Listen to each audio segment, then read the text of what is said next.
করবো থানকুনির পাতা, আলু আর কাঁচা কলা দিই। কাঁচা কলাগুলো লবণ হলুদ মাখিয়ে ধুয়ে নিয়েছি, আলুটা ধুয়ে নিয়েছি। মশলা দেব আদা, কাঁচা লঙ্কা আর হলো জিরা, এইটুকুই মশলা দেবো।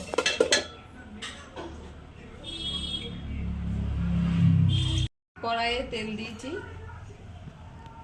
হলুদ দিলাম, মাছগুলো ভেজে নেব।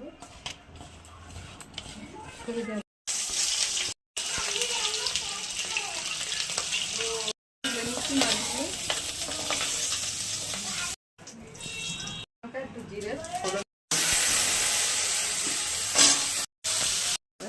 লবণ দিলাম, কষিয়ে নেব।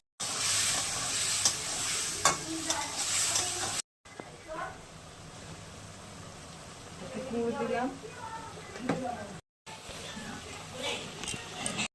থানকুনি পাতাটা দিয়ে একটু কষিয়ে নেব। যেদিকে একটু গরম জল করে রেখেছিলাম, একটু সিদ্ধ হয়ে গেলে মাছগুলো দেবো। মাছগুলো দিয়ে দিলাম, কিছুক্ষণ ফোটাবো। মাছগুলো দিয়ে একদম পাতলা ঝোল করবো।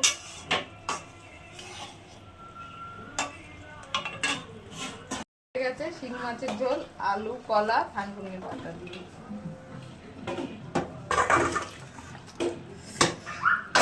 একদম পাতলা ঝোল করেছি। অসুস্থ রোগীরা খাবে, তার জন্য এরকম পাতলা ঝোল করেছি। গরমে কারোর পেট ভালো নেই।